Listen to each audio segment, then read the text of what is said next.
Good evening and welcome to Raconteurs News. It's Tuesday night, it's 8 o'clock and we've got the usual evening of merriment lined up for you.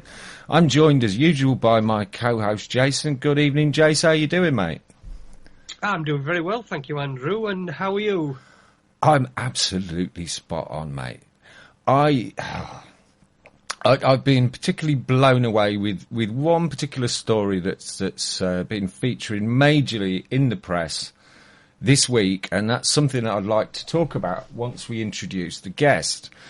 But I think the first thing we need to do is introduce our guest for tonight, and then... Oh, no, whoa. I'm not letting you get away with that, right? Go on, then. It won't be my journalistic instincts to let you get away with that. Give us a clue about the issue that you want to get into, and then we'll introduce the guest. Well, the clue is it's our favourite subject. Will that do? Yep, that'll do. Let's without further ado get our guest on. Okay. Well, tonight's guest is a guest we've had on 3, if not 4 times before, and it's a guest that provokes an amazing reaction from our listeners. Today, I was posting links on Facebook, and before I'd finished posting a few of them, I got a call from good mate Toddy over in Leeds, and he was just blown away with Andrew's information. I want to be listening tonight. Can you send me the link, please? All this, and it doesn't matter who we talk to, wherever we go, there's always people come up to us and say, "Oh yeah, inclined bed. Oh, it's done wonders for me." And it's absolutely fabulous. So, without further ado, here's tonight's guest. It is the one and only Andrew K Fletcher. Welcome back, Andrew.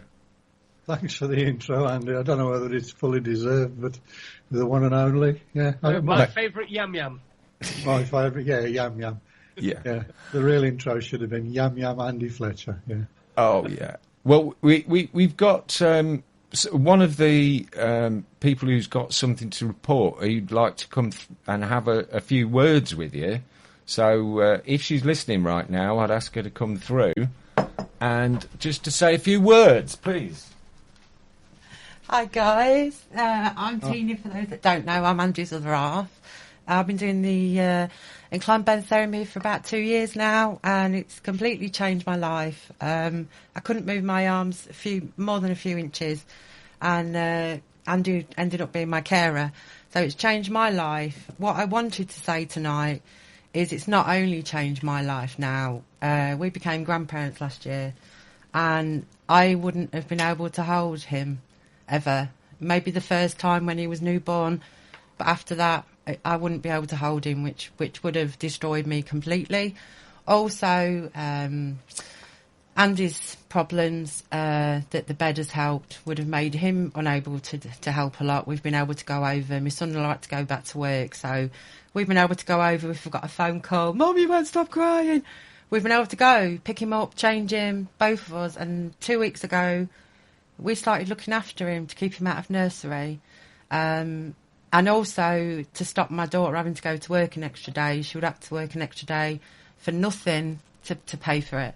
And, we can do that now. Without the bed, we'd be lucky if we saw him once a month. So not only has that helped me, well, both of us, there's a 10-month-old little lad that's out of nursery, is with people he loves and care for him. And I just wanted to say thank you. I was going to come through before the show, and Andy went, "No, come on here." So I want to say thank you from both of us and my family and that little bundle of mischief we've got, because Tina, yeah. Tina, how much would you say that your quality of life has improved since you've inclined your bed? It's kind of undescribable, the amount, because before, like I say, I had so much pain all the time and mobility problems. I could raise my arms 3 inches each way probably. That was about it. So I couldn't get dressed. I couldn't do the normal things, doing my hair, doing my bra up. Andy had to cook my food. Almost got to the stage of not being able to wipe my own backside. And had I been not so an independent person, I probably needed that help. That's how bad it was. A month on the bed, And suddenly one day I realised I'd got a mozzie bite on the back of my neck. We were away. I went back to the hotel. Andy went and met friends.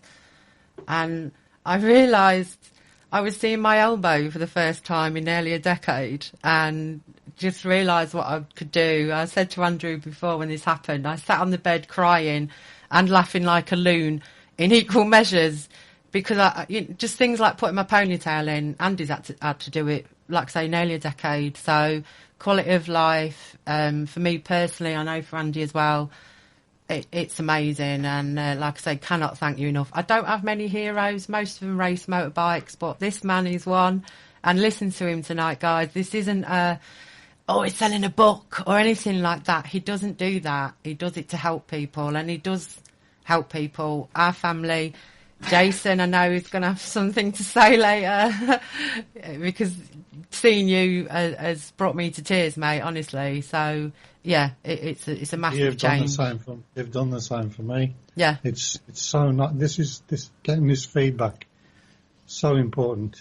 So important. Yeah. Your condition, what was your condition? Fibromyalgia I've got other health conditions. That was the main one. That's caused the pain and the mobility problems. That's been, I've had that for, like I say, nearly 10 years now. And, the mobility came in almost instantly. So went from being kind of having health problems, but being able to actually, dress myself and cook my own food, to sort of being like a toddler, really. And, my partner ended up being my carer most of the day, night, up with me in the night, everything.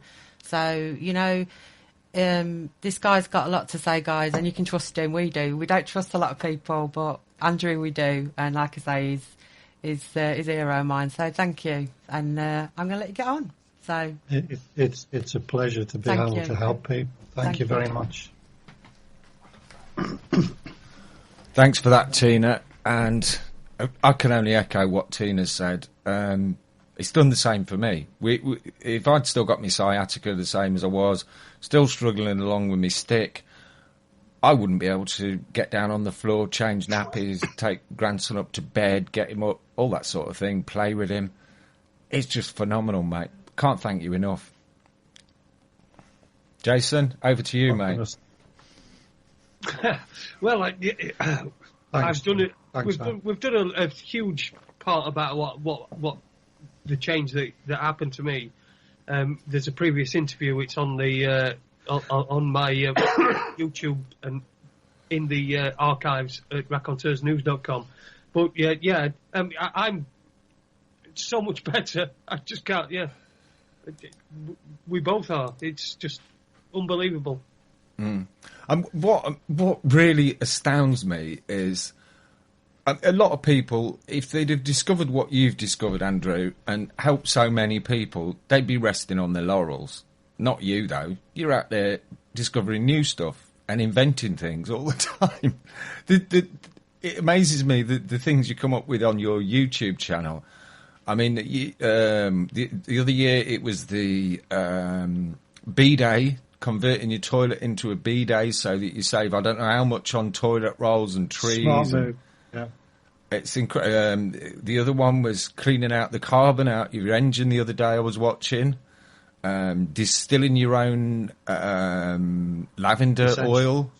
Yeah, that's fabulous. I mean, we've helped people in a small way compared to what you do with things. And I know the sense of reward you get when people tell you how much you've helped is just, well, there isn't a feeling like it, is there? No. And so would you like to tell us about what's happened with the AIDS patients? Because we did hear that you were starting the trials, but I don't think we've actually had an update on what the results were.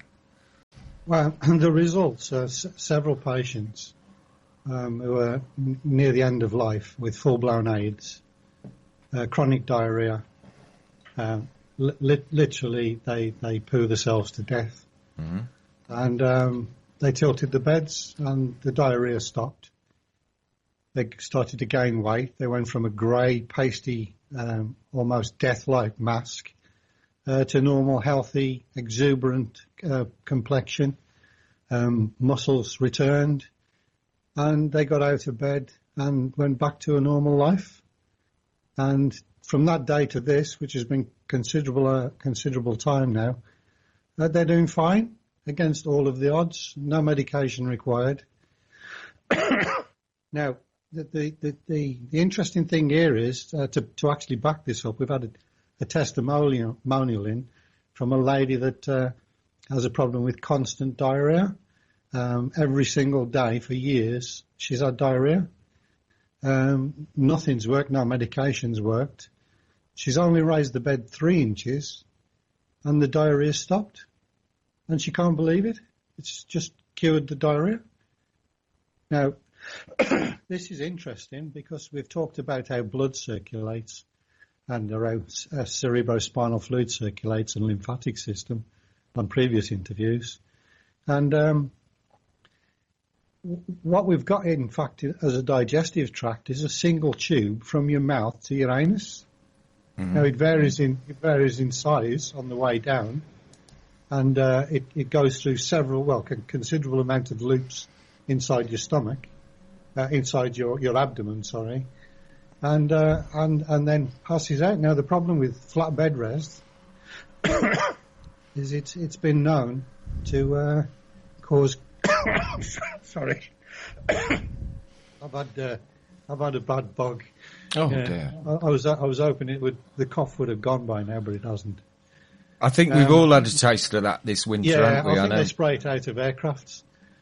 we started on that. We just had a big debate about that in the house Skype room, and there's a video being posted, and that proves my point. Yeah, it proves my point, and everybody's disagreeing a little, but it's nice that we can disagree and all get along still. Yes. Well, anyway, if you think about the shape of the digestive tract, you've got the main tube down to the stomach, and then you've got the rest of the intestines below, and then that goes on into a loop, which is called the colon.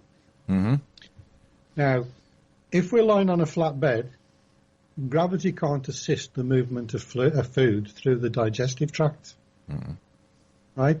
So it's known in the medical profession that you can get backed up. You get an impacted colon. Mm-hmm. I think they call it scapular. But if you think about it for a little minute, for a while, is if we're lying on a flat bed, because this food we've eaten is dense, it needs assistance to move down through the digestive tract. Now, if we sleep on a flat bed and we're in one position all night, that's not going to help. We've got muscles working as well on the digestive tract, pushing the food through, but clearly that's not enough. But if we rotate while we're in bed, we move from side to side on our back, occasionally on our front, what we're doing is we're helping the food to navigate down through the intestines. Now, speeding up the process of food through the digestive tract is good news for people that can get bowel cancer. They can get irritable bowel syndrome. They can get colitis, which is an inflammation of the digestive tract. And speeding up that process, that movement of food by rotating. If you can imagine, have you ever worked on one of those bent wires at the fairgrounds where you have an electric current pass through a loop? Oh yeah. See how steady your hand is. It's a bit like that, but you haven't got a hand and a loop to move. You've only got gravity to assist. So by rotating, it can help navigate the food through the digestive tract, but it does something else as well. What it does, it increases the uptake of fluids from our diet. So that's more fluids entering the bloodstream. And if more fluids are entering the bloodstream, the stools become firmer. Mm-hmm. Now, I worked with spinal cord injured patients in the early days, back in the early 90s. And one of the problems with spinal cord injuries is they end up producing feces like babies, soft stools, mm-hmm. which they can't push against, so they lose bowel control. Spinal cord injured patients actually regain bowel control simply by tilting the bed. Yeah, and also bladder control was restored. Yeah. The one standout one for me was a couple of months ago. We were at a film premiere in Nottingham. Well, film premiere. It sounds a bit Hollywood. It was the premiere of the Great British Mortgage Swindle. And there was a friend of ours there was telling us about her kidney problems, and I'm pretty sure she's listening tonight. So, and we said, whatever you do, get your bed raised. And with that, a guy who was about 5 yards away overheard me say that, and he came up and he went, "Oh, you're the guy off the radio." My missus had MS. She was walking on 2 sticks. She was in incredible pain. She was a bit of a zombie with the medication. Since she raised her bed, she doesn't take any meds. She doesn't have any walking sticks, and she goes to the gym every day, and she's walking, running, swimming. Wow. I said, well, that says it all, doesn't it? And I turned to the young lady, and she said, sounds good to me. Yeah, so I worked initially with people with multiple sclerosis back in the 90s, and I continue to do so for those that will listen. But people always notice new symptoms, either at night time while they're in bed or when they go to get out of bed in the morning. Mm-hmm. So clearly something's wrong with the bed. You would think that well, obviously they don't know any better because all beds are flat or supposed to be flat. But the question is why are those beds flat? Here we are, 2017, and no one other than ourselves are testing, sleeping in a different dimension. Mm-hmm. It's absolutely ludicrous. The guy that came up with that bed design definitely didn't have any idea of human physiology. Mm-hmm. He was a carpenter, so. But they, I've been trying to get a study going in Bristol with some nurses, and they're saying that, this bed hasn't been tested properly, and, there's a lot of work got to be done. But I'm thinking to myself, well, hang on, your flat bed hasn't been tested either. Good point, yeah. Yeah, it certainly hasn't. But the sloping bed has been one incredible journey. I had no idea what I was getting myself into, way over my depth. When the first thing started to happen, first of all, it was my mother noticing a return of sensation and movement in her leg after 11 years of not being able to move the foot. Wow. And that took 4 weeks. And then Judy's sister came down on holiday and slept on a sloping bed, and she broke her ankle years ago. And she was unable to move the ankle or rotate the ankle. And she got up one morning, I think it was about day 6 or day 7, and she said, look. And she's wiggling her foot and rotating her ankle. I said, what are you showing me? She said, I couldn't do that before. Mm. So how are you finding things? I know it's been quite a while since we've had you on before, but how are you finding how receptive people are? I mean, sometimes when you mention to people this, it's like they've had an attack of gargalesis. So they sort of like dismiss it out of hand because it's free and it don't cost anything. How are you finding people being receptive to it nowadays? I think it's improving. It was still by no means having people beating down our doors, which is really bizarre. I know if I was in that situation, I would welcome anything that would help. Yeah. But like you said, because it's free and because it's simple, it can't be of any value. So it's dismissed out of hand most of the times. And there is another problem as well, is that the people are just reluctant to post their results back because they forget about being ill. Yeah. Nobody complains about feeling better. Mm-hmm. Yep. But if you've got an illness, they'll talk for weeks, months, hours, years on the subject. But what's left to talk about if those problems are melted away? Well, yeah, I mean, for us, because of what we do with the radio, it's I suppose we're a bit like evangelical Christians when we meet people. It's a bit like the Jehovah's Witnesses come knocking at your door, except we're telling you that it might be a good idea to tilt your bed. It's going to cost you bugger all. You're not going to have to make any sacrifices in your life. It just might make you feel better. And I've had some people. I had one guy It was I think it was my last visit to the pub several months ago in my local town. And there was an old mate there. And I said, how you doing, pal? He went, well, do you want the pub answer or the truth? I said, we're mates. I want the truth. He said, well, I've got this wrong with me and that wrong with me and the other wrong with me. And okay, try raising the head of your bed 6 inches. Yeah, you told me about that, but it's all anecdotal, isn't it? I went, well, I've known you 10 years. I'm telling you it works. If you can't be asked to do it, mate, crack on, because I can't do anything for you. And he just went, oh, okay.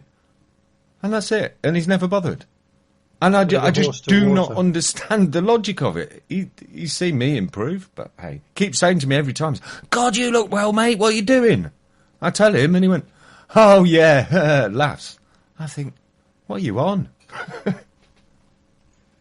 Yep, you can take a horse to water, but a pencil has to be lead. Mm-hmm.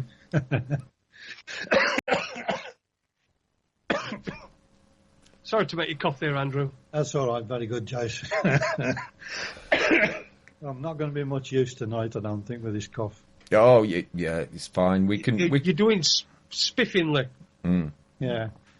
Well, here's me singing its virtues about beating off infections, but for 10 days I've fought one hell of a battle with an infection, but not once has it knocked me off my feet. Wow. Yeah, not once have I given in, and it's virtually gone now. I did another little experiment, taking Lugol's iodine, which I also make myself, and I took 5 drops of Lugol's in water and took a glass, mm-hmm. and then 5 drops again in water later on, about 3 or 4 hours later, and then went to bed and I sweat buckets. I got up in the morning and I felt fantastic. And I thought that was a coincidence. So I took more Lugol's throughout the next day, mm-hmm. did the same again, went to bed, sweat buckets, and then did it the third day, and, it's virtually gone. I've just got this remnant of a cough now. I feel great. I feel okay. Mm. Well, I mean, we had a bit of a calamity the night before Tina's birthday. The original plan was for a 50th birthday this year. I was going to take her for a float tank session, the isolation float tanks. And the night before, the plant pot heater in the house, it was dead cold that night, so I put an extra 2 candles in it, an extra 2 tea lights. And it appears that it got a bit overheated, and the paraffin wax spontaneously combusted, and the whole flat was filled with smoke about midnight. Oh, all dear. the smoke detectors going off, the neighbours shouting from downstairs, "Shut up!" And we were coughing and spluttering, and for the next week, we were like, we got the worst lurgy going. But it only lasted a week. Now, other people were getting it. They weren't getting it as bad as us, but they were in bed for a month. Yeah, I've one lady I know in bed for 3 weeks with the same bug. Yeah. Couldn't get out of bed. Yeah. Yeah, really, really bizarre. I don't know whether all of your listeners understand what incline bed therapy is, but in effect, it's raising the head of your bed 6 inches or 15 centimetres, mm-hmm. so that you cause a 5-degree slope down from head to toe. Right. Now, the reason we did this was to test a new theory on how gravity helps to drive our circulation, mm-hmm. and it works on simple physics. The lungs and the respiratory tract evaporate water, and evaporated water contains no solutes, but the blood that it's evaporated from contains solutes and cells. So by breathing out, we change the density of the breath, we change the density of the blood that supplies the breath, and that blood then exits the lungs, goes through the heart, and then passes back into the main artery. So for every breath out we take, it's introducing a pinch of salt at the top of the arterial tree. Mm-hmm. So gravity always acts upon these density changes, and if we're on an inclined bed, it drags the denser blood down to the kidneys. But for every action, there's a reaction. The downflow causes a return flow. You can't move one molecule of blood down without dragging one molecule of blood back up. Simple flow and return system. If I hadn't have fitted a central heating system, my own central heating system, which was a non-pumped density flow circulation system, which uses the heat off the boiler to change the density of the water, causing an upward flow that then circulates around a tube inside a copper tank. And that passes on the heat to the water inside the tank. So the water then becomes denser at the top. So gravity pulls the denser water down. And that's the circulatory system that I worked on in the trees and then applied it back to the way the body functions. So just in a brief synopsis of why we shouldn't sleep on a flat bed, because if we're sleeping on an incline, we can make use of those density changes because gravity will pull that denser blood around the circulatory system and down into the kidneys, and then we excrete the salts, so the blood then passes through the kidneys, is less dense, having offloaded the waste and the salts. So that then travels up in the return flow. So we've got a flow with denser blood being introduced by the lungs and a return flow by the denser blood being filtered out by the kidneys. A simple flow and return system. It is quite remarkable how simple it is, because when you tell people raise the head of your bed, what else do you do? Nothing, that's it. And most people just cannot comprehend that something so simple can make such a massive difference to their life. I must admit, when I first heard what you had to say, I thought, I'll give it a try. What is there to lose? But I wasn't expecting anything huge, but it worked. Just got a message from Toddy. He's listening, but he can't get into the chat room, so he's sending me messages on me Facebook. He's telling me he's got his tape measure out, so there's another convert for us, Andrew. Cool. Well done, Toddy. Toddy's... Yeah, but what's he going to measure, though? Well, there's no telling with Toddy, is there? He'll be calling in a minute, tell us what he's measuring. I had a friend come round, and a lady friend, and she looked my wife in the eye and said, I don't know what I would have done if it hadn't been for your husband's 6 inches.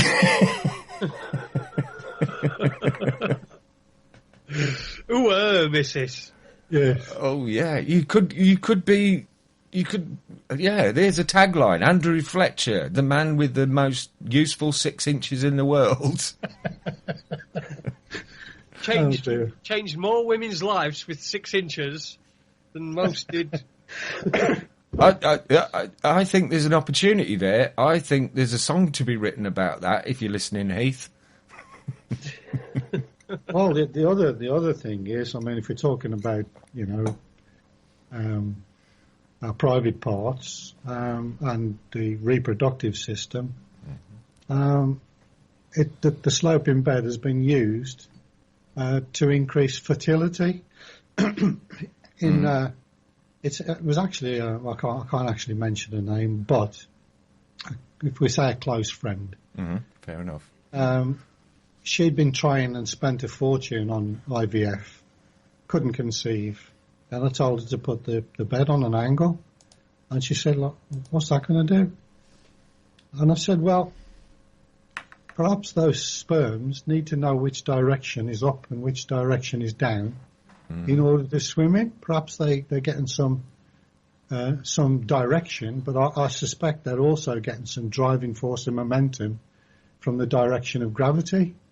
Well, anyway, she did it, and she conceived. Wow. I know that is getting to be such a big problem, the fertility now, because yes, it is. Modern lifestyles, and I suspect also Wi-Fi, 3G, 4G, all that kind of garbage, and the electronic soup that we're all living in. We can't see, so we don't think it's there. But if you take any notice of Barry Trower's information, it's doing us an awful lot of harm. And we're going to have more and more fertility problems throughout the population as we go along. So maybe that's the big plan. Well, you've got to wonder, haven't you? You have. But the other thing it helps with is erectile dysfunction. Yeah, oddly enough, even for patients with diabetes, Yeah, I've had reports back saying they wake up in the morning and lo and behold, everything's working again. Standing proud. Mm. Yeah. In fact, it was used in the hospitals, the sloping bed, to prevent old men from rolling out of bed. Kickstand. Yes. I think we've been here before. I might have told that one before. Well, not on our show, I don't think you have, but... Okay. Oh, we've got an amusing comment here in the chat room from Scribble. They're saying the wife said she wanted 6 inches to bring a bit of blood, so I went twice and tucked her on the top lip. Yeah. Well, joking aside, what I mentioned about sperm knowing the direction and being influenced by gravity, NASA took bull semen into space. Now, bear in mind that NASA has spent hundreds and hundreds of thousands of dollars paying people to stay in a bed, either with the head down or lying on a flat bed, to induce the rapid aging that you get in astronauts, because it was too expensive to keep putting people into space just to study how fast they decompose and break down. And in fact, it's been labelled as 10 times faster in space than it is here on Earth. Mm-hmm. But they were able to reproduce the same thing with people on these trials in various hospitals around the world. And by confining people, I keep calling them patients, I'm not a doctor, by confining people to these beds, they were able to reproduce the 10 times aging factor. They were increasing bone mineral loss, neurological degeneration, tissue breakdown, skin thinning, visual disturbances, and a whole array of problems. Wow. Just by putting patients on a bed. Now, back to the bull semen. They put the bull semen in space, and instantly it lost its motility. It just swam aimlessly round in circles, no direction, and the swimming pattern had completely changed.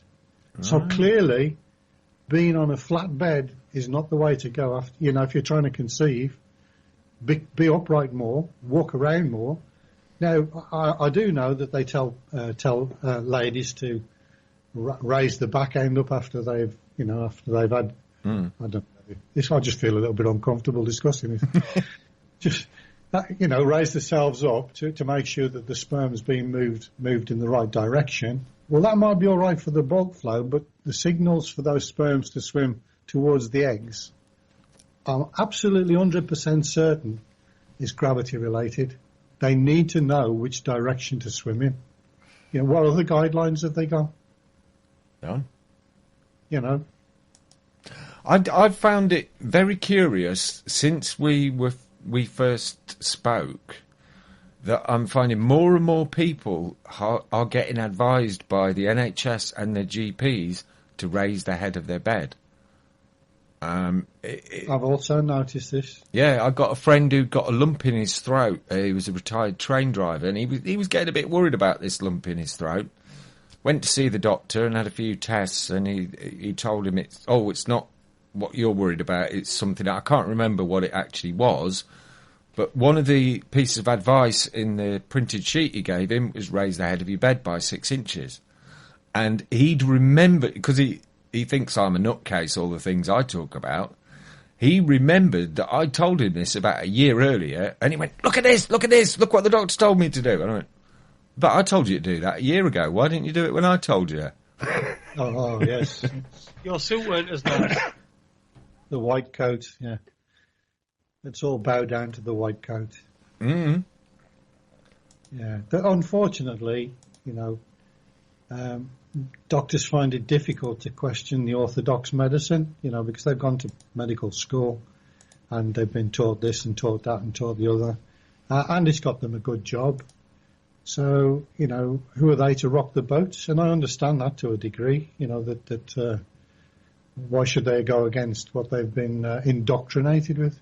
That's the right word, yeah. Well, the Scribble's just actually made a very good point in here, in the chat room. He says, maybe that's why we're short of hospital beds. They don't want you to get better, just die. If they want people to die, they need more hospital beds. Yeah. They need more beds, yeah. Yeah, I mean, getting out of bed off an incline bed, completely different to getting out of a flat bed. Get out of a flat bed, it's like you've just stepped off a jetliner, you know. You got that jet lag feeling. You look in the mirror and you think, my God, is that my face? Yeah. Well, I never noticed that, Andrew, until I'd started inclining my bed, and when I first noticed it was when we went for our first weekend away. We stayed in a hotel. We slept on a flat bed the first night. I walked in the bathroom, and I'm not a big one for looking in mirrors, but I walked in the bathroom and I'm like, oh my God, what's that in the mirror? Oh shit, it's me. And let's face it, we all have that. Every time we come on Skype, everyone goes, "Oh my God, what's that?" Oh shit, it's Andy. It's all right. Yeah, it's a perfect face for radio, Jason. Yeah. But no, one for the ladies. We had a report. A lady even sent me $100 and a picture of her thigh. Really? And she said it was covered in cellulite, and now it's all smooth. Oh, so all of those ripply marbled, lumpy, fatty tissue that just vanished. Wow! And she said nothing she's tried has done anything, and that did it. Now I've heard there's some very expensive treatments for the cellulite, and they don't seem to work very well. That's right. That's right. Yeah, we're offering them something that's for free. Well, that is a novel angle. You've now got women sending you money and pictures of various parts of their intimate anatomy. That's a step forward, isn't it? Yeah.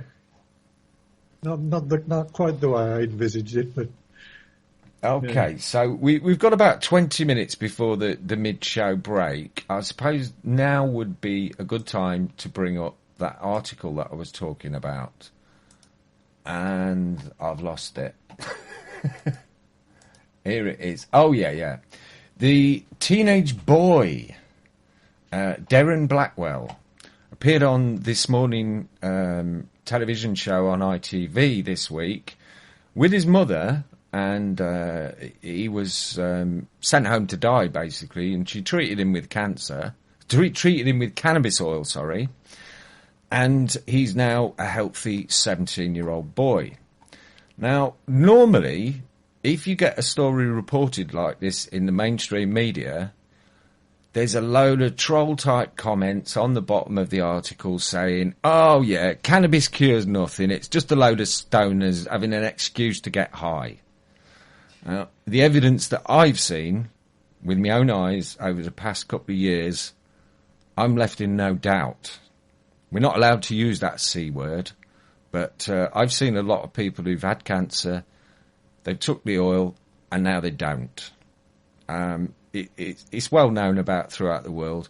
And well, it were on telly yesterday. Yeah, well, the very point that you're making, it was on TV yesterday, wasn't it? So, there's no doubt about it at all. Well, that's it. And I find that so encouraging because I've been talking to Ricky Dwyer over in Canada on a regular basis, and what I hear from Rick, I find is massively inspirational because he was there right at the start of it with Rick Simpson and many others. There's guys like Darren and Mark they've spent many years between them in prison, but they've come out of prison and they've just said, this is medicine for people. We're not going to stop. And they've just carried on doing it.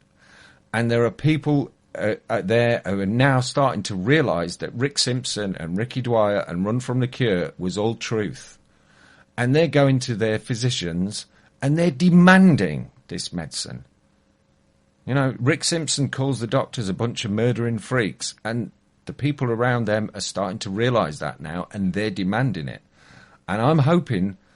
We've known that this is coming. It's unstoppable. We know that the giant pharmaceutical companies are trying to pervert and corrupt it and make sure that it doesn't work, so we go back to buying their chemical rubbish. But I think this just might be a straw that breaks the camel's back moment, and I hope and pray that it really is. Don't know what you've got. Yeah, and also there's articles following on from that saying about the 9 other different conditions which can be treated with cannabis oil, and they list multiple sclerosis, glaucoma, epilepsy, arthritis, Alzheimer's, anxiety disorders, inflammatory bowel diseases, recovering from a stroke, and fighting cancer, and also that there's a lot of work being done on pets with this medicine. So if we're getting that sort of reporting out in the mainstream news, I think we've won the battle already. Or if we haven't, we're coming very close to the final battle. There's a very interesting video I watched with a guy with Parkinson's, with the erratic behaviour associated, the tremors, and couldn't function at all. He had 1 drop of cannabis oil under his tongue, and he just went to he was a normal person. 1 drop, and he was a normal person. Yeah. The video's there for all to see. Yeah. I mean, there's a good friend of mine who, if I were to say his name, he would be very well known, let's say. I can't say his name, but that gentleman was HIV positive, and the meds they were giving him weren't really helping. And somebody said to him, "Why not try this?" Guess what? He's not HIV positive anymore. Wow. Yeah. Wow. But, with the HIV positive, has that ever been proven? Well, it's all a bit of a grey area, I think, isn't it? Yeah, I mean, we know full-blown AIDS is sort of, but there's no association apparently with HIV and AIDS. So from what I've read. No, it is a bit of a dodgy link, that one, from what I can see as well. Yeah. But I just find that. Ooh, hang on, something happened there. We've got a question here from. No, it's not from Toddy. It's. Oh, somebody's saying he's heard this show already. That's a clever trick. It certainly is. It certainly is. Well, I don't think you have heard this show already because it's live and now. So, yes, we've got another question from Colin, and he's asking, is it raising the headboard side of the bed by up to 6 inches or the bottom of the bed? It's the head of the bed raised by 6 inches, Colin. And I know that's the guy with severe spinal problems, so I think we could be helping another one out there. Yeah, that sounds very interesting. Yeah. Mm-hmm. Yeah, it's catching on. Slowly but surely. It wears you down over 23 years. You think, well, another year or so and I'll be there. And 23 years later, and you're still banging your head up against the wall. You think, well, they're a bit stubborn, but I'm pretty stubborn too. Yeah. Wow. 23 years. Yes, 23 years. Wow. From the day I asked the question, how does a tree raise water from its... Well, I didn't ask that question, actually. The question was there in the science books. Mm-hmm. But my question was to try and find out what trees were doing with salts. So I read a GCSE biology book all those years, back 1994. And I fell about laughing when I was reading this GCSE biology book. I thought, as an engineer, I just cannot believe this crap in this book. And the author of the book was making apologies, saying there was not insufficient evidence to support this, and the figures don't substantiate this. And so he was making excuses for every paragraph in the book. So what I did was omitted all of the erroneous assumptions and just started with the facts. And the fact was that the tree was vertical, so it would obviously be benefiting in some way from being vertical. And if it's vertical, it must be benefiting from gravity. And 98% of all the water is evaporated from the leaves. Mm-hmm. So that changes the density of the sap at the top of the tree. Gravity pulls the denser sap down the tree. That in turn generates a return flow. And the rest is history. Mm-hmm. Yeah, I mean, I remember being taught at school that the reason, the method by which trees got water up to their leaves was capillary action. And I remember saying that to you the first time we spoke, and you went, well, that's rubbish, because that can only work up to 3 metres high. Yes. So no trees on the planet would be over 3 metres tall if that were the case, would they?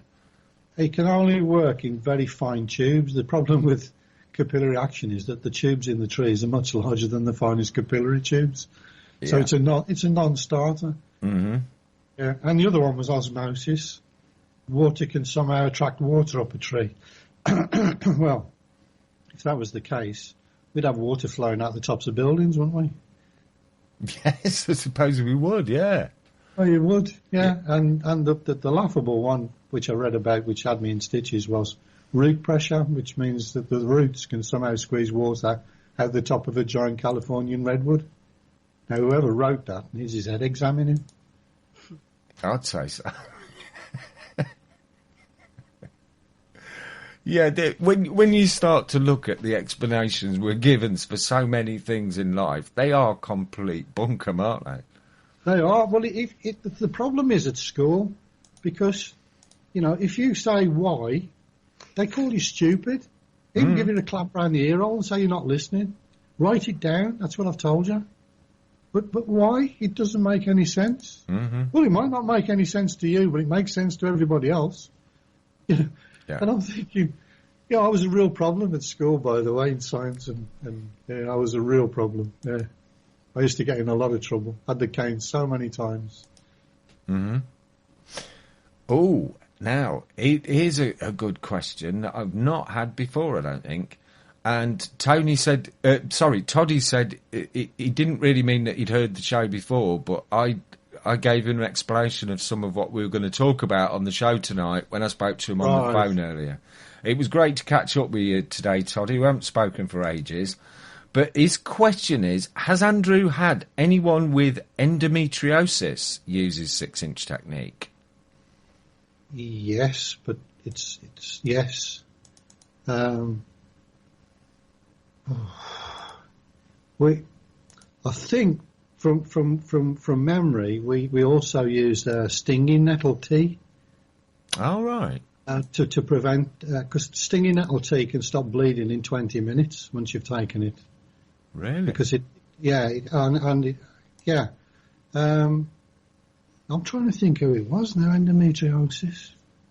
I know my wife had some serious problems with uterine fibroids, but we used natural progesterone cream to shrink the fibroids down. Mm-hmm. But, you know, I mean, it's not something that I've studied, but I do recall somebody mentioning that the problems downstairs had stopped. Well, if you think about fertility problems and people conceiving, and in fact, I've learned also there's a lady that works the streets in America, and she's getting on a bit, being polite. Mm-hmm. And she stopped menstruating, and she's conceived. She's had another child, and I think she's getting close to 50. Wow! Yeah. So she's got a boy now. I don't think she's jumping around shouting it from the roof, but that is absolutely fascinating that it could restore the reproductive system. Yeah, it's incredible. Yes, but that also fits with the lady I was talking about earlier who was having IVF. Mm-hmm. And I've had quite a few reports that that it increases fertility. Mm-hmm. Well, we've got about 10 minutes before the break now, so I know you've got some new information you want to talk about. So how's about we give a brief introduction to that before we have the music break at the top of the hour? Sure. Do you want me to give the... Yeah, please do, Andrew. It's no good me giving it. We're talking about the eye bath. Yes. Okay. Well, I met a lady, Mrs. Burt, bless her, and she told me that she'd cured her cataracts using a very, very, well, an equally simple application of common sense. And stay tuned, and we'll share that with you after the break. Excellent. Well, we've got another question for you from Toddy that would just nicely take us up to the break. When you said about endometriosis, he's come back with, yeah, man. He says, how about ME sufferers? Have you had any? Yes, lots of report with chronic fatigue. Mm-hmm. Yeah, it works. It really does work. Excellent. That's great news for Toddy, because I know he really suffers with that, and it seems the frequencies, the mobile phones, the Wi-Fi really affect him badly. We had a long conversation about that today. Yeah. And we've also had a testimonial in from depression. Right. And this is a lady that suffered with depression for a long time, mm-hmm. and she has no depression anymore. She's just full of life. So I mean, I don't know how to explain why that would work, but if we lose the ability to get on with life and spend more time in bed, because that's what happens with depression, is they lose the will to get on with everyday day-to-day routines, mm-hmm. and all of a sudden they find themselves with a new zest for life, getting out of bed and feeling fighting fit. That to me is the opposite of depression. Well, for me, Andrew, I mean, depression is something I've battled against all of my adult life and most of my teenage years as well. I didn't know. No. It's something that's not very easy to talk about unless you come Yes. across someone else who's in quite a dark place. You tend not to mention it. But for me, from 2 years ago when I started doing it, it has become much less of a problem in my life. We all get times when we're up and down. But Yes. to be honest, the kind of roller coaster ride that I've been on the last 2 years, I couldn't have coped with it without your incline bed therapy. It's incredible. Yeah. So it's changing thought patterns as well. Mm. And I actually believe that further down the line, long after I'm dead and buried, that they'll realise that when you put kids on an incline, their intelligence level, their intellect goes up. Really? Yes. Mm. I've seen the graphs of my 2 grandchildren, and also I had a friend he showed me the chart, Mm-hmm. and they give you like a graph line to follow, mm-hmm. and they give you, these are the lines that your child should be following, and his line was almost flatlining month after month. There was virtually no improvement. Right. And when they tilted the bed, it went almost vertically up. Wow. And crossed over, intersected the 2 lines. Well, if you could possibly share that information with me sometime, and if you need to anonymise it to remove any names off it, I'd be more than happy. But I know someone who'd be very interested in seeing that information, someone with a very young grandson. Right. Interesting. Well, I mean, if you can give your children, family, a better head start in life, you're always trying to, aren't you? And that sounds to me like a damn good way to do it. Yes. Well, if we think about when we made the move from walking around on all fours, I mean, I don't know whether you're religious or anything, but I follow the logic that we've evolved in some way. Mm-hmm. And certainly the skeletons that we've seen show that the holes that carry the vessels to and from the brain are at the back of the head. They're called foramina, I think. Mm-hmm. And this was in early hominid. But when we stood up, they migrated to the top of the head. That meant that the circulation had completely changed when we stood up. Right. Oh, wow. And I do, from documentaries that I've watched over the years, I do recall that being cited as the turning point in man's development when we stood up. Yes. And there is a theory called the Radiator Theory, stating that we stood up to actually improve our heat distribution. That doesn't really make much sense to me. No. When we stood up, now there's a guy called Michel Cabernac, Professor Michel Cabernac, at University of Laval, Quebec, Canada. Brilliant scientist. I have a great deal of respect for him. Mm-hmm. And he placed a Doppler probe which shows the blood flow on the nose, and it shows normal flow out from the brain towards the skin. He puts a patient on a exercise cycle and gets them overheated, puts the Doppler probe back, and now the blood flow is flowing in the opposite direction. It's flowing from the skin down through the brain. Now, there are no valves and no mechanism in the brain to actually redivert the flow of blood. So how has that happened? Now, the best explanation they come up with was that the brain somehow managed to divert the circulation. Now, what I suggested was that the evaporative heat loss through the exercise changed the density of the blood. So instead of flowing over a T-junction, so if you put a T-junction in, it took the shortcut down through the T-junction. Mm-hmm. Now, its normal path would have been across, and now it's going down. It's took the shortest route down towards the earth. And that's against the flow of the heart, by the way. It's amazing stuff. It really is. So, so I think we're just about time for the music break now. So, and welcome back to Raconteurs News with our fantastic guest this evening, Andrew K Fletcher. I had a fascinating conversation while we were listening to that tune there. Andrew's just so full of information, the things he's been doing. Please, Andrew, tell us some more of what you've been up to. Well, we started off with a Mrs. Burt, I mentioned earlier, elderly lady. I delivered one of my Incline beds back in the early 90s. And she told me, she said, you might be interested in how I cured my cataracts. She said, I was almost blind. I said, well, what did you do?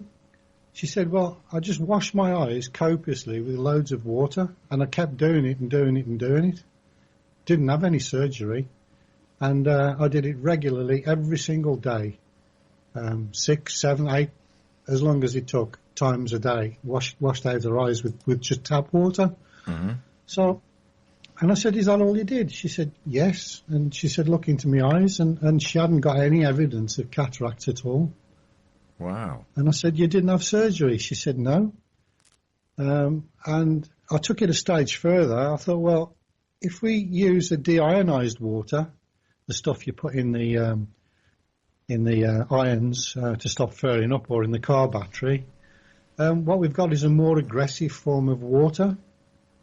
And this would speed up the reaction that Mrs. Burt had achieved. Mm-hmm.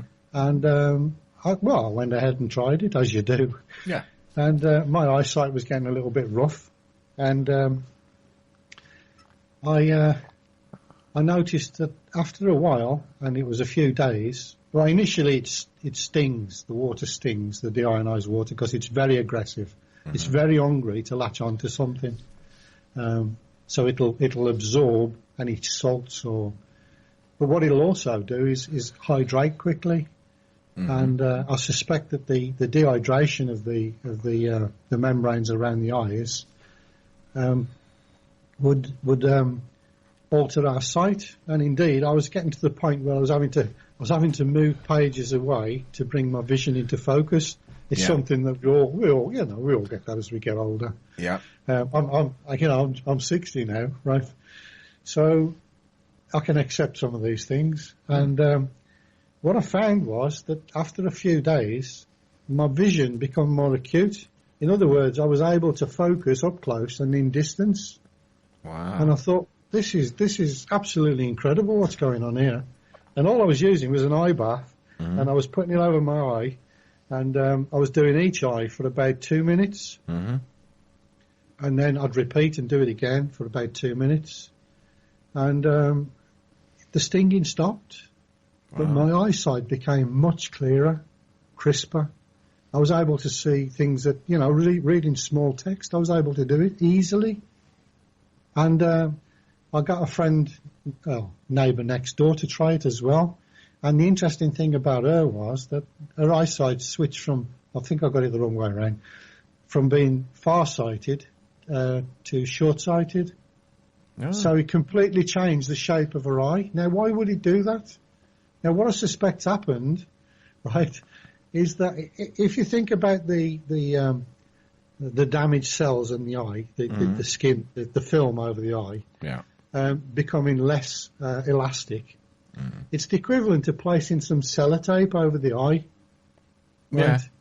So that then stops the eye, because your eye, it's jelly, so it constantly changes shape with the muscles and tendons. Yeah. Right, and that's how we focus. Yeah. So if we get this sellotape on our eye, representing the cataracts or the formation of just damaged skin, then that would stop that shape of the eye performing. Now, by removing that damaged tissue or the skin, the surface, then the eye would be able to contract and expand, and do what it's supposed to do, and indeed it did. Which I found absolutely fascinating. What we did find, both of us, was that we got grit, like white matter in the eyes, and that happened for a day, and that just stopped. So something came out of the eyes. Which, it's just obviously it needs testing on a grand scale, but. It's took me 23 years to get this far with the IBT.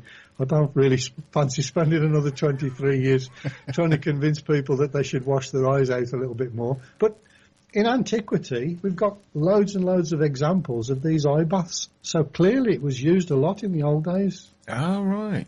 Well, something I wanted to ask you, you mentioned deionised water there. Yes. Would it be as good or not quite as good to use straightforward distilled water? I think the deionised water, from what I've gathered, is more pure than distilled water. Oh, right. Because since I got my distiller, I've been checking the water, and the total dissolved solids on our tap water is about 459, and when I test the distilled water, it's between 0 and 1. Yes. Yeah, that's going to make a big difference in your eye. Oh yeah, and the eye drops we do. There's always something in the eye drops. People are always trying to give you something to make yourself better. Yeah. Why not try taking stuff away? Now, I also read a while back that injecting distilled water into tumour cells actually causes apoptosis or cell deaths. Just distilled water can kill tumours. Wow. Yes. But you can see why these big pharmaceutical companies and these big medical institutions are not really keen on this, because there's no money in distilled water, is there? Not really, no. Not a great deal. And so often the reason we're given for these things not being available is, well, they haven't been properly tested, and the trials would cost millions. Yes. Now, I'm quite a simple, straightforward man, and if they want to test whether these particular methods work, say for argument's sake, inclined bed, then surely if you get 100 people with a particular condition and you put 50 of them in an inclined bed and 50 of them in a flat bed, you've got a test. And it's the purest form of test you can possibly do. The same with cannabis. You don't need to set up trials costing millions. You get 50 people with a particular cancer and you give half of them cannabis oil and the other half you don't. You soon find out whether it works or not, won't you? Yes. That would be conclusive evidence. Yeah. But they've got to muddy the waters with all these clinical trials, and we know. I've spoke. We used to have a guy on regularly who used to talk about financial matters, but he previously worked as he worked for a pharmaceutical company trialing drugs. And once he realised that they tend to disregard those results which show their product in a less favourable result, and people who actually die on trials are excluded from the results. He thought, hang on, this is wrong, and he got out of it. I watched a documentary called The Trial, and it was a group of patients that were hooked up to this new introduction of this new drug, and they volunteered and paid the money, but they almost lost their life, all of them. One guy lost his fingers and toes. They went black, and these were people that, you know, just like you and me, that were going to earn a few quid and actually do their little bit for science. Little did they know that it was going to almost kill them. You know, they had multiple organ failure, every one of them. And the only ones that didn't have any was those that got the placebo. And of course, they were in the beds looking terrified of what was happening to everybody around and thinking, it's my turn next. Oh, dear, it's incredible, isn't it? Yeah. There's been an interesting paper out. It's, well, my son sent me a link to it. It's from Japan. And they've just realised that the lungs are actually factories for making blood cells, because they're getting far more blood cells in the lungs. Now, how they arrived at this was I don't know how they did it, but they bred mice with no marrow bone. So they eliminated the possibility the blood cells could be manufactured by the marrow, the bone marrow. Right. And they actually dyed them with the same fluorescent chemicals that you see in plankton in the sea. You know, the stuff that changes all the colours and lights up the sea. Oh. So they actually put that into the blood, and they could trace what was happening, and they showed that the lungs had significantly more blood cells than the surrounding blood. Now, being a lateral thinker, I thought, well, you know, if you're concentrating the blood by breathing out and getting rid of a lot of fluid, what's left behind is going to be more dense, so you're going to have more cells, aren't you? Yeah, of course. Yeah. So there's a double whammy effect there. I mean, whether they actually go on to have this verified in other trials remains to be seen. But the fact that they did acknowledge that there were more blood cells, and of course, if you've got more blood cells, you increase the density as well. Wow. Oh, you mentioned the lungs there, and I noticed there was something a little bit back in the chat room from Scribble. And he was asking, he didn't ask about whether inclined bed therapy might help, but I'm wondering if it would. He's asking, would cannabis oil be of any benefit to someone with pleural plaques? Now, that's something I've not heard about. But we've got another comment. I don't know about pleural plaques. No, that's not it.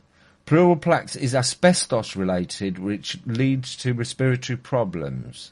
It's like having piles in your throat. Now, I have an 82-year-old friend who was diagnosed with asbestosis. Yeah. And for 18 years, to my knowledge, he's had the most horrendous cough. Mm-hmm.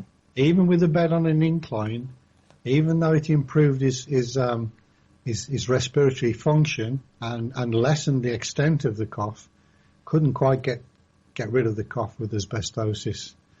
And I introduced him to 3 grams of vitamin C 3 times a day.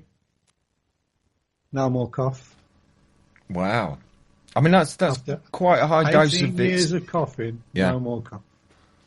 That's quite a dose of Vit C, but... not really. It's not a great dose, 3 grams. 3 grams 3 times a day? Yeah, I know. It's a mega dose, yes. Yeah. Now, I'll back that up again, because one of my old girls... Have you heard any dogs coughing while we've been on air? No. No. You might have heard me cough a little bit. Yeah, once or twice. Yeah. But Ruby... she's nearly 13. For about 2 years, persistent cough. Antibiotics didn't touch it. Yeah. Don't know what we're going to do. Yeah. She's really lagging behind, head down. Mm-hmm. Yeah, we're thinking we're going to lose her. Yeah. She's lost loads of weight. She's literally wasting away. So I just thought, well, I'll just go for it. And I got her on 3 vitamin C. 3 times a day. That's a bull terrier. Yeah. Mm. And her coughing stopped, and she had a new zest for life. I actually made a video of her running after a ball with the other dogs, and she didn't cough. Wow. But I also went one stage further, and I made a cough medicine. And what I did was I took the rind off lemons, 3, 4, 5 lemons, boiled that up with the pith, separated the lemon juice, boiled the pith up and the lemon peel to release a chemical called limonene. Yeah. And I boiled that in water, then added honey to it to sweeten it. Then I added the lemon juice to cool it back down again. Then I added 20 drops of Lugol's iodine, and I think I added 10 drops of eucalyptus oil. I make both. I make the eucalyptus oil as well. Mm-hmm. And I made a cough medicine, and it is absolutely incredible. It's brilliant stuff. I mean, I need to, actually. I've just remembered I've got some in the fridge, so I could have took that to stop the coughing. But oh, never mind. It does work. Yeah, I mean, it's amazing what all the different avenues you seem to branch off onto. I mean, the biggest one we've never talked about on air, which is absolutely incredible. It's called Operation Oasis. Yeah. Is that the one with the washing out tankers? Yes. Oh, yeah. Please do tell us about that. Well, I've done 2 talks at the House of Commons in London, and presented it to MPs and chief executives. Even tobacco companies turned up. Massive applause. But I explained how we could combat global warming. And this is what started the incline bed therapy, oddly enough. Wow. Yeah. In arid climates, if you irrigate land, you get a very high evaporation rate. And that high evaporation rate leaves a crust of salt behind. Mm-hmm. That effectively poisons the land, so your crops don't grow. Yeah. But I noticed there were trees in the background, and they were doing fine. And they were using the same irrigation water. So that was what raised me the question of what are these trees doing with the salts. Anyway, the irrigation project is very simple again. We have huge super tankers travelling usually from desert countries out to Europe and offloading their cargoes of crude oil or petrochemicals. And then they have to pump on board seawater as ballast in order to return back to a desert land. Now in Europe, we're punching billions and billions of tons of raw sewage and treated sewage and wastewater into the rivers and into the coastal waters. And logically, if those tankers took on board treated wastewater and took that back, they'd have a paid return cargo that could then be transferred to a recipient tanker. And they have a chance of a rapid turnaround in cargo. They then pump on board clean water, seawater, to return and back to the port where they pick up the next load of crude oil. Mm-hmm. But they've left behind a massive volume of treated wastewater full of nutrients to make plants grow. Mm-hmm. Now the idea is that you use this wastewater to plant new forests along desert coastal areas. And the reason you start from the coastline is because when you strip away vegetation and you bake it with the sun, you create a thermal barrier. You create upwell. If you've travelled over a desert country, you notice that the aircraft gets buffeted and they say, oh, that's thermals. Yeah. Well, those thermals are reaching way up into the atmosphere and affecting an aircraft. So what you've created there is a wall of heated air rising from the coast up into the atmosphere, and any clouds coming in from the sea will meet this wall and simply roll around the coastline. Now, I see that time and time again here in Torbay. Mm-hmm. You get a build-up of fog on the coast, and it can't cross over the tarmac road because the tarmac road's heated by the sun. So one side of the road is crystal clear, the other side of the road is blanketed in fog. and it stays there. Wow. Except where there were trees present. Mm-hmm. Now, there's a couple of little gullies of trees, and there the fog actually crossed over the road and was drawn into the trees. And walking through those trees on a hot day, it's sort of 3-4 degrees lower in temperature inside those woods. Because it's drawing the air off the sea. Yeah.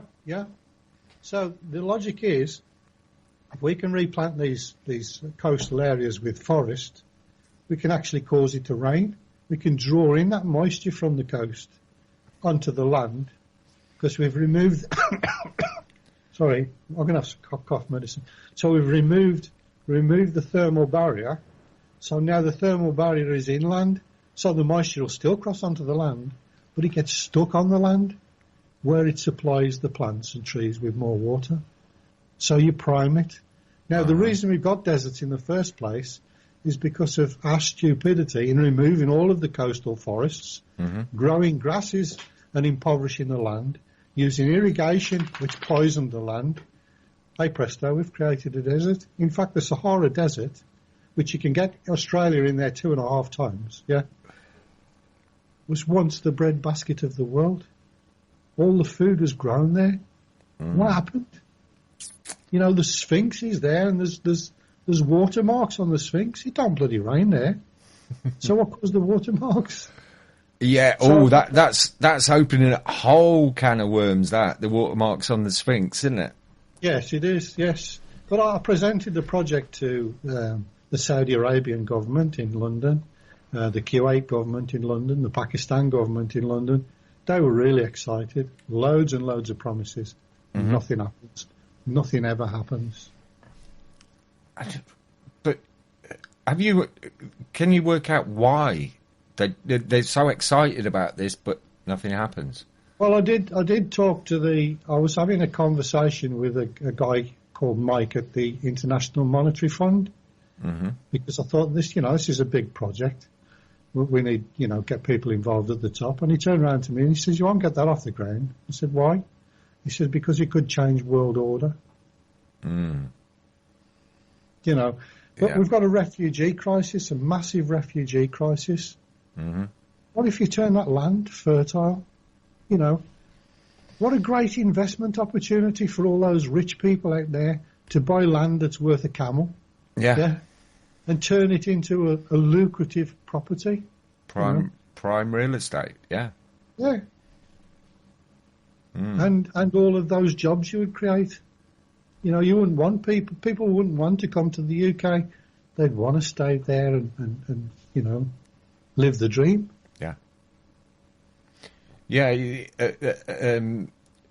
we have got a refugee crisis, and yes, I see that every day when I turn my computer on. But what frustrates me is people are blaming the wrong people, because you've just showed a way of alleviating that in a huge way. Everybody's all excited about it, but nobody's going to do anything because it might change the world. We're up against the same thing as... what's the guy's name? I can't remember. He used to work with Otis T. Carr, a student of Tesla. And they constructed... Just want to let me... Carry on, Andrew. Yeah, sure. Andrew's just going to get a swig of his cough medicine, I hope. And Otis T. Carr worked with Ralph Ring. That's the night. Ralph and Marcia Ring. And in the 50s, I believe it was, they constructed these flying discs. And they worked perfectly. And then they started producing free energy devices. And suddenly there's a big military contingent shows up and said, we're confiscating all this. And what you're doing is treason, because you could bring down the monetary system of America. So all go away and don't ever talk to each other again, because we'll be watching you. So it's all out there. It's all available. There are more people like you, and unfortunately, a lot of them have been frightened or bullied in silence. But there are so many solutions to the problems that we face that are they're out there. You've just got to look for them. Yeah, I don't buy into this carbon tax and the emissions. I don't think, because plants love CO2. Well, They love carbon. it's a very simple one to debunk, isn't it? Yes. It's called carbon tax because if they called it carbon dioxide tax, it's too obvious. Because if Yes. they call it carbon dioxide, they're saying, oh, we're taxing because you're breathing out. Well, okay, here's my answer to that. I breathe out carbon dioxide, plants breathe in carbon dioxide and breathe out oxygen. Plant more hemp. Problem solved. Oh, we can't tax you for it, so we're not going to ignore that one. And that's what it's all about. I mean, not only would planting hemp be the lungs of the planet again, it would also clean up the heavy metal contamination of the soil and make the soil more fertile. Not only that, it's the only plant on the planet that you can live on that plant alone. The seeds contain everything you need to live on. But, let's make it illegal because it might change the money system. Well, there is a bit of good news. I used to talk to Dr. Al-Daz at the Egyptian embassy, and he loved the project. And so did a guy called Gideon Zer, who was the water commissioner for Israel. But Egypt is now exporting timber to other countries because they've grown the forests on sewage. Really? They've actually used their own indigenous sewage and wastewater to irrigate the land to turn it into a fertile forest. Wow. And they're exporting timber to the rest of the world. And where's that, Andrew? That's in Egypt. Wow. So somebody there might have been taking notice of your presentation. Oh, without a doubt. But had they have thought it through a little bit further and gone a bit closer to the coastline rather than inland, they would have found that the whole thing would have been self-perpetuating. Now, the other thing is that there's a system called fog nets, which is like putting nets up to catch the moisture from the evaporation. And this creates drinking water, potable water. So you could, in effect, put treated wastewater or even untreated wastewater onto an arid land, let it evaporate, catch the water in the fog nets, and you've got potable water. You've distilled it away. Yeah. It's so frustrating knowing that we're being sold these problems as insoluble problems or problems that are going to take the human race down. Yet here we are talking to a man who's got the answers. It is the only answer to climate change. We need to address the problem with the advancing deserts. It's just a massive problem. Mm-hmm. You're very quiet there, Jason. Are you all right? Yeah, I'm good, mate. I'm good. Just sat here, just taking all this information in. Really, it's really interesting stuff here. We've got Andrew on again. Mm-hmm. Really interesting stuff. Yeah, I'm just enjoying listening. So, you carry on. Well, I came up with that project to address the massive drought problem with Somalia and Ethiopia. And that was. But don't you find and listen, you've got this solution, but don't you find the problem is that there's no appetite for a solution? The appetite is to keep the status quo as it is, and so that these places can be, raped to the natural resources. I think it's just a realisation, if these Arab nations that are rich in oil realise that return ballast is worth more than the oil that they're punting out. If the penny was to drop, that they could actually create themselves a fertile land with the water that we're throwing away. In fact, next time you pull the chain, think about it ending up on the desert in Saudi Arabia or along the Gulf states or along the coast of the Sahara Desert. It's such a simple. Every single animal does that. They pick up seeds and defecate, and the plants grow. In fact, when I was a kid, we'd moved into a new house, and we went off exploring down to Albury, and we were walking past these, well, I didn't know they were sewage beds at the time. So I just pulled loads and loads and loads of these fantastic tomatoes. They were everywhere. And I got them all tucked up in my jumper, and we were pelting each other with tomatoes. And I brought some home to my parents, and they said, "Where'd you get them from?" And I told her, and I said, "Oh, I ain't eating those. They've they've gone through somebody's digestive system. They've pooed them out, and they've grown into tomato plants. We ate them. We didn't come to any harm." Yeah.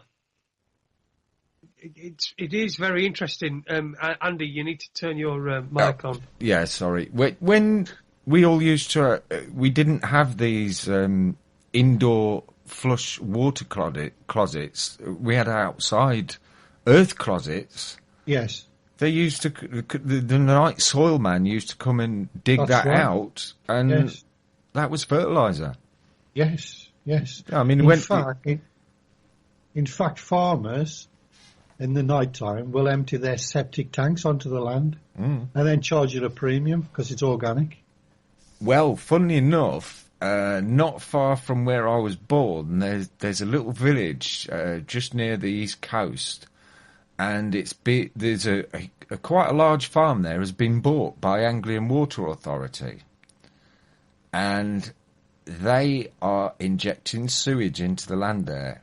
Now, It's quite common practice now. yeah. Oh, right. Well, when they first started doing it, I knew it was a new experiment. So obviously it must have taken off and spread across Yes. the country then, yeah. Literally spread across the country, yeah.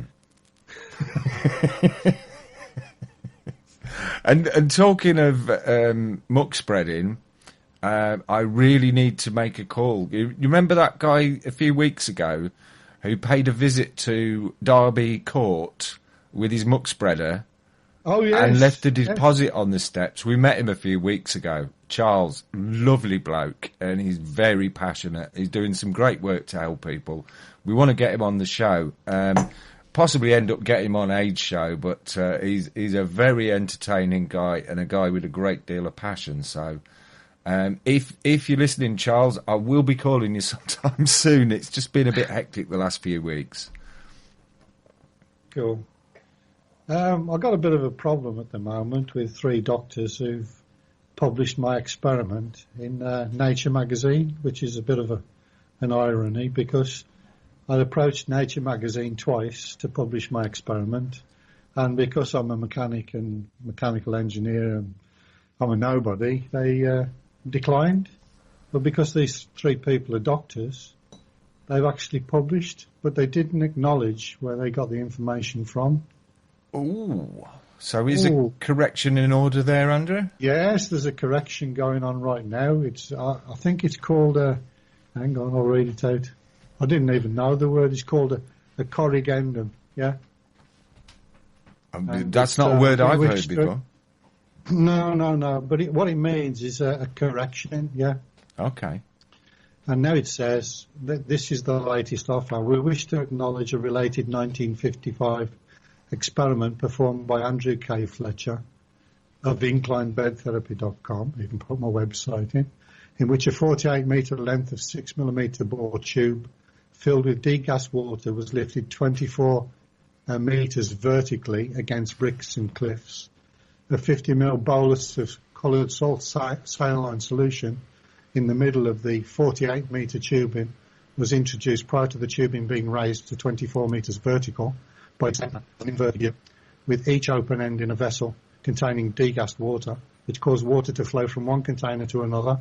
The experiment showed that water may be raised above the assumed 10-metre limit in an open-ended tube. The 2 containers were at the same height as were the ends of the tubing. The circulation observed was not a classic siphon, where water flows between 2 reservoirs at different heights. In this experiment, flow was driven by the difference in density between saline and fresh water. Fletcher used a 24-metre experiment to support a new theory of how sap circulates in trees. In our article, we determined that a siphon could operate above 10.3 metres using an experimental design with some similarities to Fletcher's experiment. Oops. Some similarity. Thank you. Yes. And I pointed out that had I not have done that experiment, they would never have got off the starting blocks. Yeah. And in fact, one of them, he contacted me to tell him he conducted a siphon inside a vacuum, which eliminates atmospheric pressure as a result of driving a siphon. I thought, great, what a fantastic guy. And I said, would you help me write this experiment out, and would you help me present a paper to one of the science journals? And he said, yeah, sure, we can do that. What he didn't tell me was that he was going to omit my name off it. That's a bit naughty, that, isn't it? Yes. I don't know. Where do people get off? Oh, no. You can find it. It's called The Height Limit of a Siphon. It's on Nature's Scientific Reports. Well, it baffles me a bit because I love telling people about incline bed therapy, but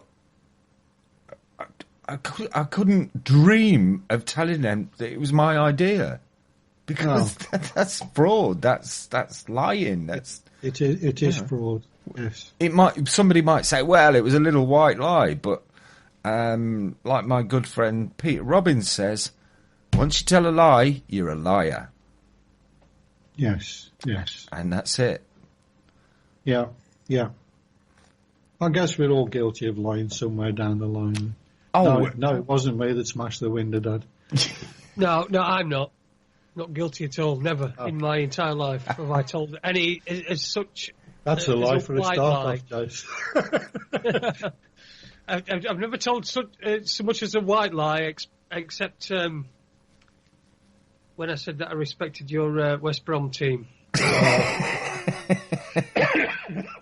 Doing well this season, though, aren't they? Yeah, I don't really follow football anymore, Jace. I used to, but I stopped going to the buggies when they started to throw darts around in the audience. Oh. And people reporting darts stuck in their head and going in for surgery, and I'm thinking, I don't need this. No. And when I come out of the ground, they tipped the hot dog stand over and scolded the bloke who was inside it. And I'm thinking, why am I here? What am I doing here? And for me, I did it. It's different these days. I mean, that doesn't happen as much, and they're not even allowed to have hot water in these little hot dog things anymore because it's health and safety. So I'm sure they're pretty safe. It's a lot different these days, but yeah, I understand where you're coming from and what you're saying. Yes. Well, I could write a list of all the conditions that IBT has helped. Spinal cord injuries. There's John Kahn, featured walking on a video. He was on Carlton Television News, and I remember the guy that was with me, the Tim Iredale. He said, "This is one of those days that you'll remember where you was." He says, "It's been an honour to watch you work." Yeah, and that was a report on the TV. What about? We're talking about all these. We've talked about AIDS. We've talked about people that have got these really debilitating diseases. What about the simple things that people have? Like they might suffer from migraines or have asthma or things like that. How does IBT help them? Yeah, I used to get migraines a lot. Yeah, I think my last one was in 1995, 94, I think, when I raised my bed up. I haven't had one since. Wow. And I do get occasionally I'll get the flicker come, but I don't get that. I used to put my head in a bucket and throw up. I was in that much pain. Oh wow! And it just stopped. Now it could have been a coincidence, and it could have stopped. Tony Moran, classic example. Fit guy. End of his career, admitted openly that his career was over in boxing, tilted his bed. Age 42, he comes back and wins a world title. Yeah. Yeah, that was almost like a fairy tale. For those who weren't lucky enough to catch that show, last time we had Andrew on, we had Tony on with him. And it was a tremendous piece of radio, especially when he started showing us his IBF belt on the radio.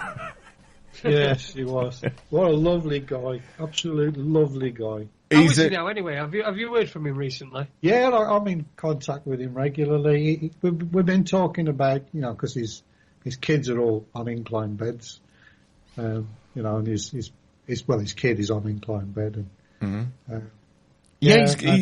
he's a dad again recently, isn't he? Yes, he is. Yes. Yeah. But he had a bit of trouble with constipation with the child, and I said, maybe a little bit of orange juice, or drink a little bit more water. Mm-hmm. And I explained to him that having the bed on a tilt takes more water out of the stools. Right. So whereas you don't get those sloppy filled nappies, mm-hmm. That the baby has to push out the stools. I get you. Yeah. Oh, so wow. That was fascinating. He's a top guy, Tony, and what I love reading his posts on Facebook because he's a very funny bloke. He is. Yeah. When he talks about the doorman's topics of conversation down Liverpool tonight. Brilliant.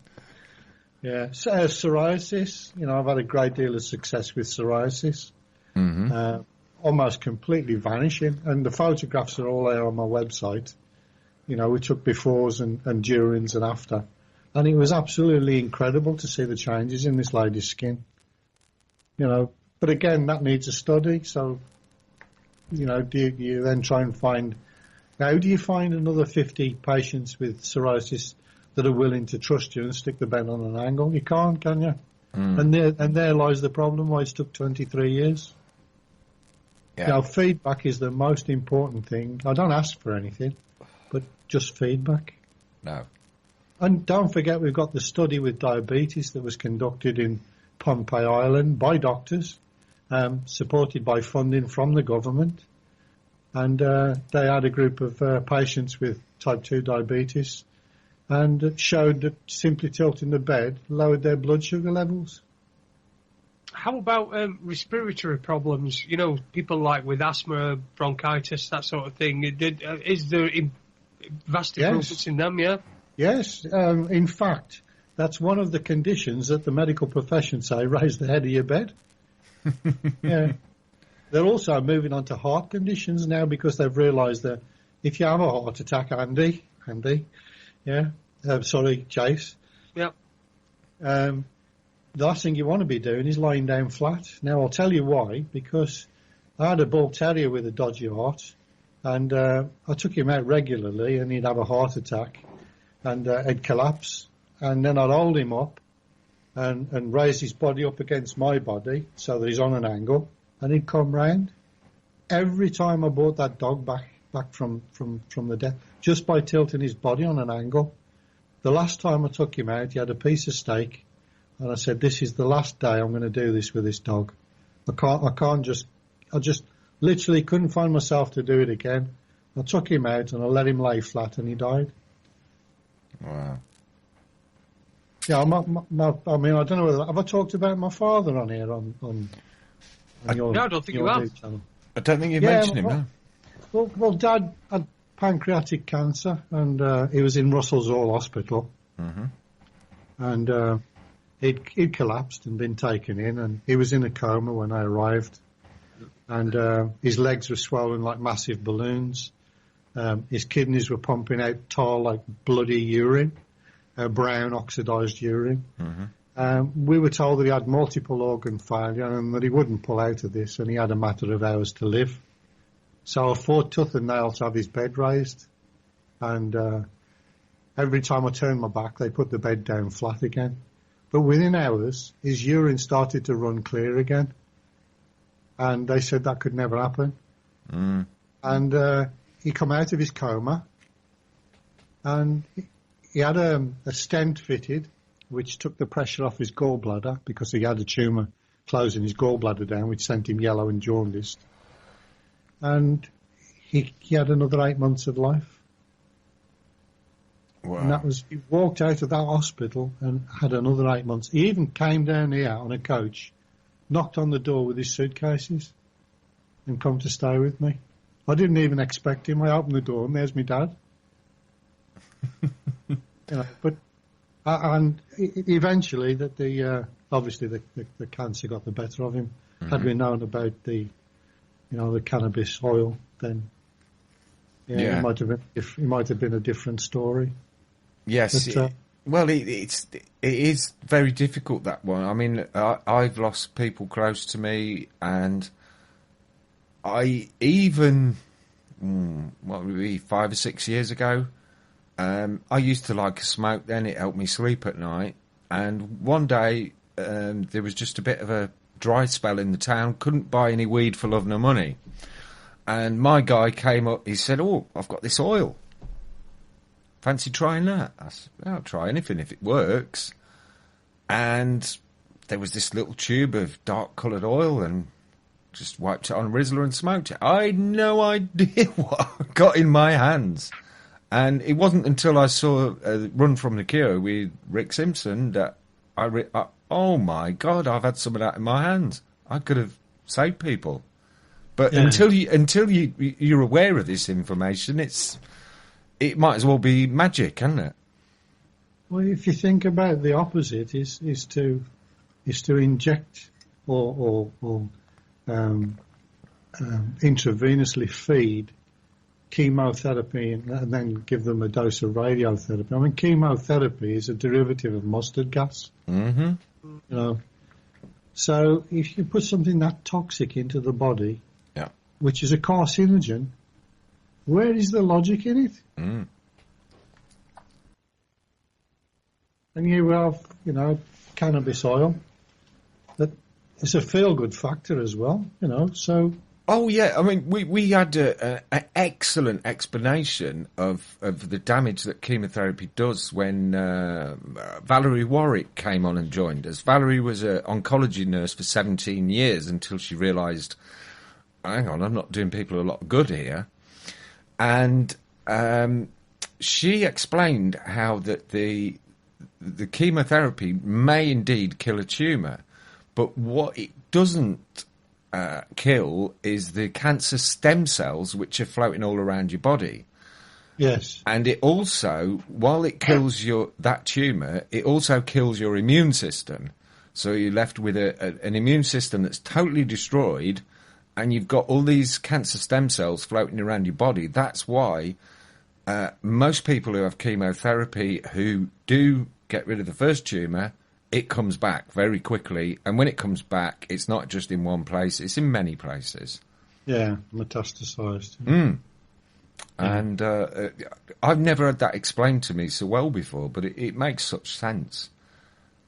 Well, they say something as simple as taking a biopsy can trigger off metastasis, and cause a cancer to spread.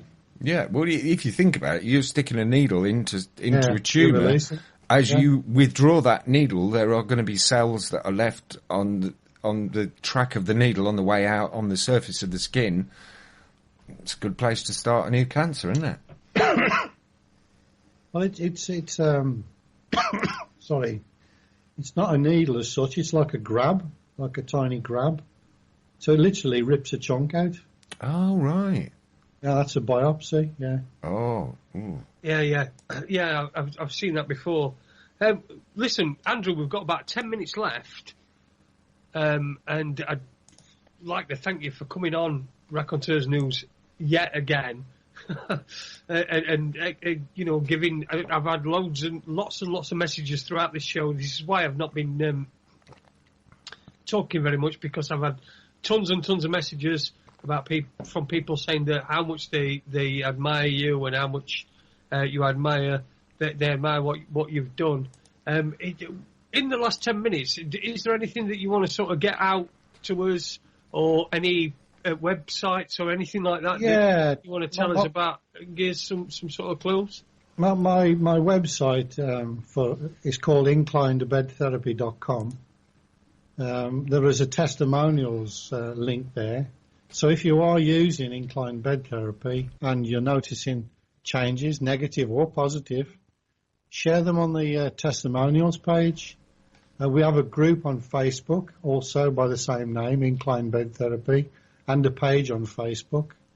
There are videos, countless videos on YouTube. There are interviews on the website where you can listen to previous interviews, including the one we talked about with Tony Moran. You know, I really need your help as much as you need my help. You know, 23 years, 60 years of age. I've got to wait another 20 years. You know, it's just. But if that's what it takes, eh? You know. Yeah, Sorry, go on, Jason. I was just going to say, well, Andrew, I mean, you've been an absolute trooper tonight, because we know you've got a cough and you're feeling a little bit under the weather, but that's sort of a testament to your dedication to this cause, and really just helping people as well. And you're not asking for anything, are you? All No. you're doing is you're just trying to say, look, let's look at this. This is the way that you can improve your life. Just This is a simple, cheap way, in fact, a free way that you can just improve your life. And what has anybody got to lose? Yeah, it's just the pursuit of truth, really. It's, you know, this is here. It's a fact. It's helped so many people. You know, from cerebral palsy, Parkinson's disease, multiple sclerosis, psoriatic arthritis, varicose veins, leg ulcers, even acne for kids. You know. Just the fact that it detoxes your body and gets rid of all the, you know, the pus causing bacteria. Even that alone, you know. The potential's there. But hey, it wasn't me that discovered inclined bed therapy. It was the, as far as we know, it might go back earlier, but it was the ancient Egyptians. Yes. Yeah, let's not forget those guys. They were bloody clever. They were. But you brought it to light in this day and age, so, you know, we need to give kudos to you as well. Right. Absolutely. Yeah. The only problem, I'll give you the only problem with inclined bed therapy is that sometimes you might fall out of the bottom of your bed when you're first doing it. Yeah, well, do you do, mate, mine. Yeah, you could always put some Velcro on your underwear, couldn't you? I've already got Velcro on my underwear. Oh, yeah. Jason's all for the quick release, you know. He likes to get naked as quick as possible. Yeah. Now, Andy, please. All right, calm yeah. down. We'll gloss over Jason's nakedness and yeah. Oh, one thing that check your fingernails when you start this. Save the clippings. Look at your fingernails. Look for ridges in your fingernails. Look for half moons in your fingernails. If you have problems with your fingernails, everyone's looking at the fingernails now. By the way, your hair as well, right? I save clippings of my hair, right? Yes, yeah. My missus knows one style, and that's as short as she can get it. Yeah. But what I did was I saved the clippings of my hair every month. I had the same haircut every month. And what we noticed was that the colour was changing in the hair and the texture of the hair was changing. It was becoming thicker. Right? So something had completely changed in the way that the hair follicles were working. So, and I've looked at my brother's a year younger than me, and he's got far less hair than me. And he's got far more grey hair than me. Yeah, so there's definitely something in it. My father was completely bald. Yeah, but it seems to have arrested mine. I don't seem to be getting any worse. It's Friday. And as I said, when you lay all those hair samples out all over the months, and I did this for well over a year. I think it might have been even 14 or 15 months, and you compared them for seasonal variations. There was a definite difference in the hair. Wow. Well, thank you so much for joining us tonight, Andrew. It's been an incredible revelation, the new discoveries you've made, the ways that you've helped so many different people with so many different problems. It's always a pleasure to have you on. We hope we'll get you back on again before too long when you've got some new information to give out or some new... well, who knows with you? You're always coming up with new stuff. I'd like to say thank you to Jason. Thank you to everyone for listening. Do stay tuned for Happy Hour. The girls will be along very shortly. And we'll be back same time next week.